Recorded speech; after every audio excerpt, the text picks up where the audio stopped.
So, welcome back.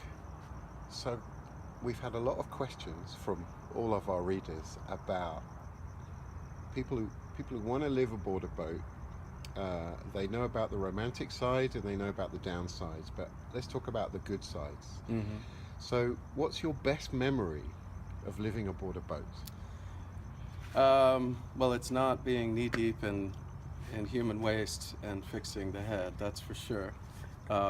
But no, honestly, I think I mentioned I had a 28-foot sloop. I lived aboard by myself, and I had affixed a hammock between the forestay, which is the one that goes up from the front for the jib, to the mast, and the mast itself. And so, at sunset, if I was lucky enough to dinghy to the market and get some ice, I would have a nice cold beverage, watching the sunset, sitting in a hammock, and I was out in a mooring field.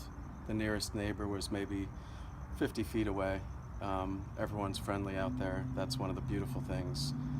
The characters that you meet are both intelligent and resourceful, extraordinarily helpful, huge-hearted, sometimes, in rare cases, malicious. But for the most part, the community of boaters who, or people who become boaters, adapt quickly to the lifestyle. And I think the romantic side of things is being able to sail either by yourself, which is a completely unique experience, the challenges, the character building, things like that, or with friends or family, where you're really giving someone a unique experience that they are going to remember for a long time, if not forever. So there is something magical about being on the water. The water's a crazy place, under it and above it. But if you keep in mind that most vessels only cruise at 4 or 5 or 6 knots, it's really not a dangerous thing unless you're in weather. And as long as you've prepared and you understand where you're going, how deep the water is, and the rules of the road, so to speak, there are a lot of instances of romance.